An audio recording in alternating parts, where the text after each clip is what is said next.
Hey, I'm Blocko, and you're watching this video right now thanks to a little thing called the internet and net neutrality. But what exactly is this net neutrality that everyone is talking about? Net neutrality at its core is the idea that the internet should be a free and open platform, almost like a utility such as electricity that we use in our home. Internet service providers, or ISPs, don't limit the use of certain websites or give priority to others. It's all open and equal. Without net neutrality, ISPs would be able to charge customers for the use of certain websites, slow the speed of some, and even block some sites completely. Imagine having to pay $10 extra a month just to stream video online.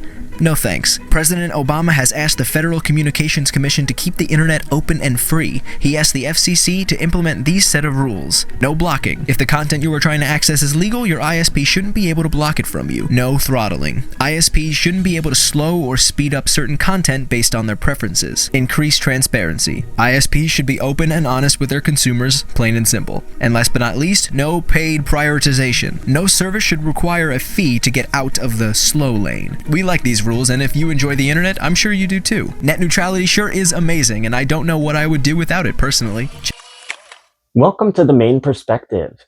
If you're new or a returning viewer, I'm Drew Hoagland, and in today's video, we're going to talk about net neutrality. Specifically on the battle for Maine's internet, a net neutrality explainer. What the hell is net neutrality? I remember hearing about it years ago and being confused. Hearing one thing and supporting it, hearing a title of another thing and supporting that, and really not knowing where I fell. Here we are, 10, almost 15 years later in some cases, when it was introduced, I think first in 2012, and then, the name was in 2012, and then 2015. Anyway, so there's a lot going on. And I will offer my perspective at the end, although I really don't know what to believe, what to think. However, I do have a perspective, so you can wait till the end of the video to hear more about that. But for now, let's go ahead and just figure out what the hell net neutrality even is. Net neutrality. It's a seemingly complicated hot-button term, but it's actually based on a pretty simple philosophy, that everything on the internet should be treated equally. Broadband providers shouldn't be able to decide which websites to block or to slow down. Let's look at an example. I pay for cable and internet through a service provider, so when I go online, I expect to be able to watch all the GOAT videos my heart desires. And when I go on Netflix, I expect to be able to binge House of Cards without any interruptions in service.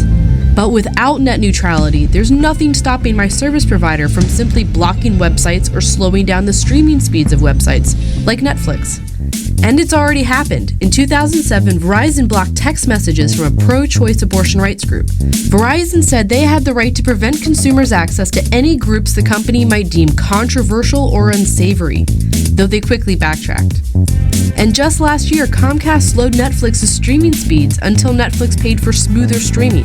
Netflix accounts for more than 30% of internet streaming, and Comcast believed that they should be accountable for some of the infrastructure upgrade costs. In February, when Netflix paid up, speeds went back up, as you can see here in the red line. Here's an analogy. Let's say FedEx wants Amazon to give them money because Amazon packages take up a large portion of their shipments, and FedEx thinks that they should chip in for their truck repairs. To pressure Amazon, FedEx slows down their delivery time, but the consumer is the one who paid for the 2-day shipping in the first place, and the consumer is the one hurt by having her packages delayed.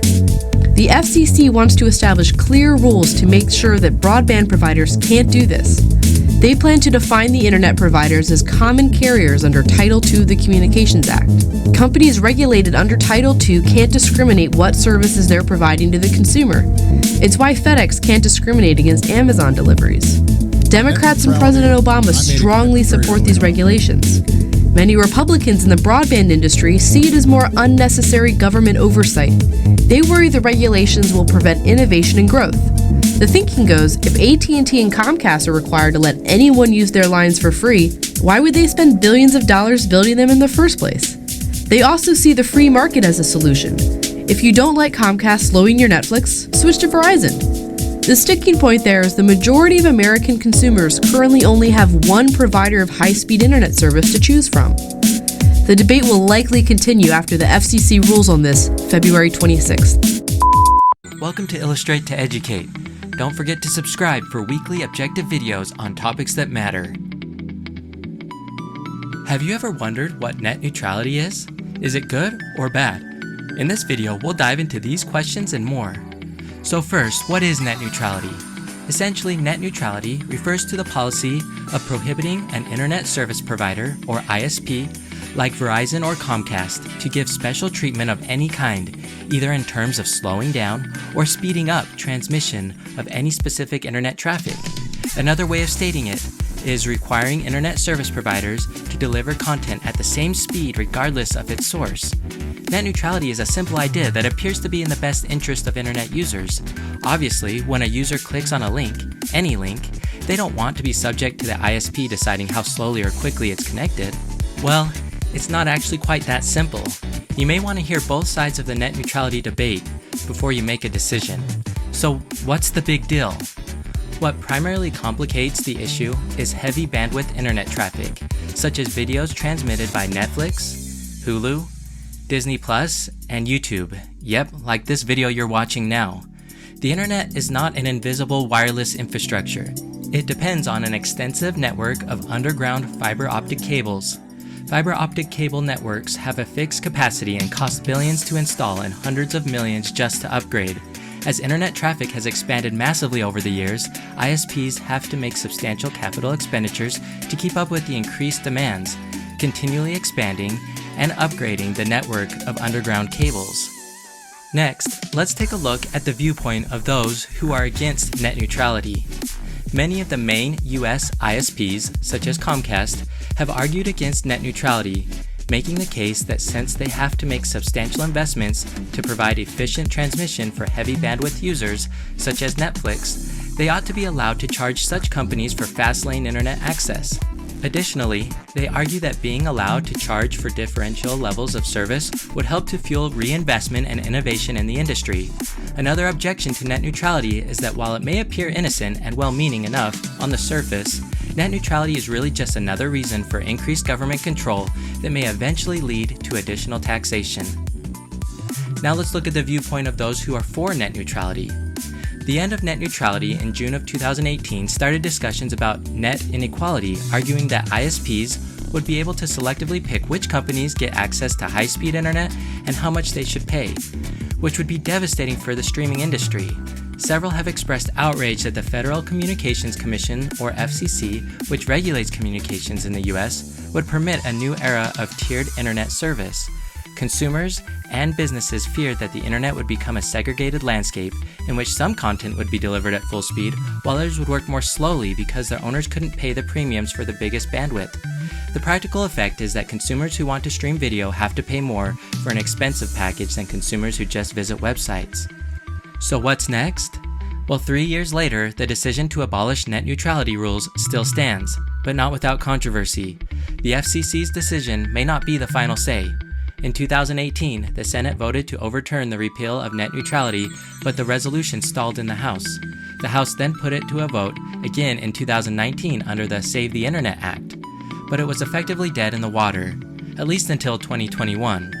A federal appeals court ruling in October 2019 largely upheld the vote to abolish net neutrality. A number of states have bills under consideration re-establishing parts of net neutrality, but even at the state level, could be tough to implement.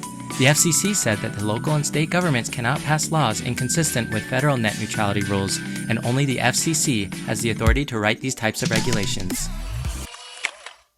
That's a lot of information, y'all.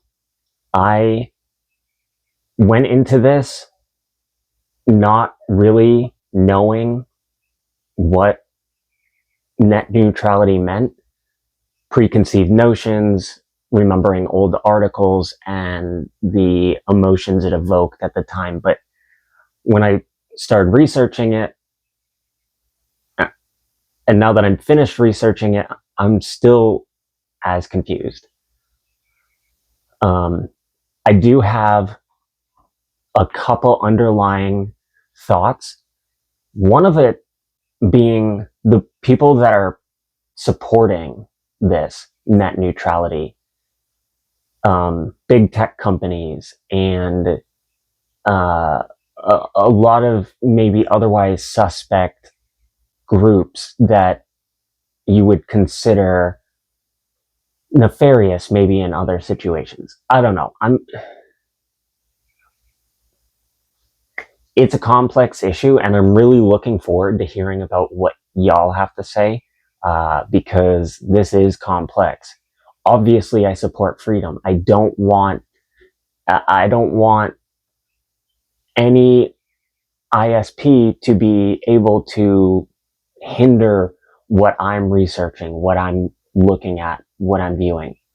But on the flip side, if the house next to me needs to have a telehealth conference for something very important that they can't travel to a hospital to for various reasons, and I'm just streaming Netflix and sucking down bandwidth, not even knowing that there's a neighbor trying to contact a doctor for something severe. And then the progress, like, we obviously want to have progress in building a future, so we need to have more innovation. And I'm not sure which side stifles that more. This is going to be a subject I'm going to have to come back to, like so many other videos that I want to get back to, but each thing just keeps compiling, because this is one of those new laws that just passed in, I think, June 21st, 2025. I'll correct myself right here in editing if I'm wrong, but this is one of those new 400 plus bills that just got passed. And we're hearing about it now, and the news cycle is just spinning out these new bills, giving media content, giving me content as well, but I don't want this kind of content. I want to be able to go back and dig deep into. My audio gave out, so you'll have to forgive me for that, but I suppose that this is a good ending for the video. To end what I was saying, I do want to go back to videos and dig deeper into them. And that is so much on my heart. I want to dig more into CMP, Janet Mills' history, what's going on with transgender issues here in the state and the nation, and where we should be headed.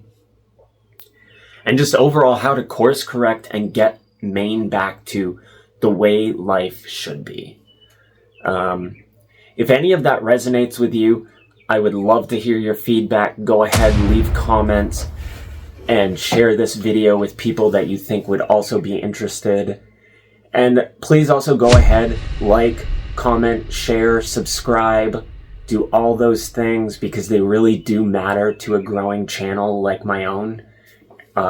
And I hope you found some value from this. I didn't offer any answers, but I hope I raised awareness to what's going on so that you can do your own research, because you should never trust any one YouTuber, content creator, influencer, media source, media outlet, any of those. You should always do your own research. So I hope that this inspires you to do your own research, and maybe now it'll kick something up in the algorithm and more people will become interested, more people will be making videos, and overall we'll get more answers to these seemingly unanswerable questions. It's complex, but at some point you've got to detangle it. So I say we start now. All right, until the next video, y'all. This has been Drew Hoagland with the Maine Perspective. Ready? Fight!